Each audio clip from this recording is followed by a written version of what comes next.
নমস্কার। আরও একটি নতুন রেসিপির সাথে তানিয়াস রান্নাঘরে আপনাদের স্বাগত জানাই। আজকে আমি ২ টি খাবার থালির আয়োজন আপনাদের সঙ্গে শেয়ার করতে চলেছি। ১ম খাবার থালিটিতে রেখেছিলাম নিরামিষ খিচুড়ি। গোবিন্দভোগ চাল আর সোনা মুগ ডাল দিয়ে করেছি। আদা জিরে বাটা, ঘি গরম মসলা দিয়েছি আর টমেটো দিয়েছিলাম। আর নুন, হলুদ, মিষ্টি তো আছেই। খেতে কিন্তু বেশ ভালো হয়েছিল। আর খিচুড়ির সাথে খাওয়ার জন্যে করে নিয়েছিলাম নিরামিষ করে বাঁধাকপির তরকারি, সেটাও নিয়ে নিলাম। আর করেছিলাম টমেটোর চাটনি। এই টমেটোর চাটনিটার মধ্যে আমি টমেটোর সাথে একটু খেজুর পেস্ট করে তৈরি করে থাকি। খেতে কিন্তু টমেটোর চাটনিটা বেশ ভালো লাগে। আমি রেসিপি অনেকবার আপনাদের সঙ্গে শেয়ারও করেছি। আর একটু কিশমিশও দিয়েছিলাম। আর করেছিলাম বেগুনি, সেটা একটা নিয়ে নিচ্ছি। একটা কুমড়ি নিচ্ছি আর নেবো ২ টো আলু বড়া। এটাও কিন্তু বেসন গুলে তৈরি করা হয়েছে। খেতে কিন্তু বেশ ভালো হয়, এটা আমরা সবাই জানি।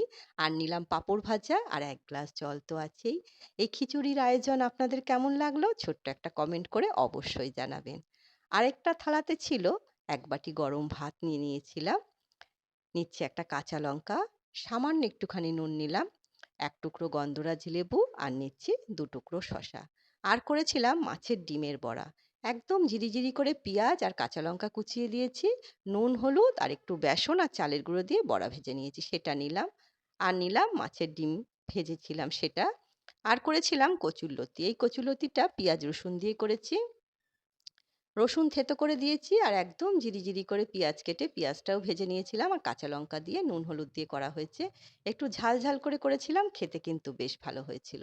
আর করেছিলাম কাতলা মাছের পাতলা করে ঝোল। এর মধ্যে আলু দিয়েছি, পটল দিয়েছি আর কালো জিরে, কাঁচা লঙ্কা ফোড়নে দিয়েছি আর নুন হলুদ। আর কিছু দেওয়া হয়নি। খেতে কিন্তু বেশ ভালো হয়েছিল। গরমকালে কিন্তু এরকম পাতলা মাছের ঝোল খেতে বেশ ভালো লাগে। সেটাও নিয়ে নিলাম। আর ১ গ্লাস জল তো আছেই।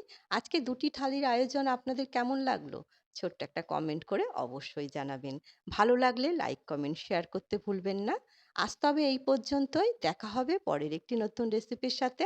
সবাই সুস্থ থাকবেন, ভালো থাকবেন।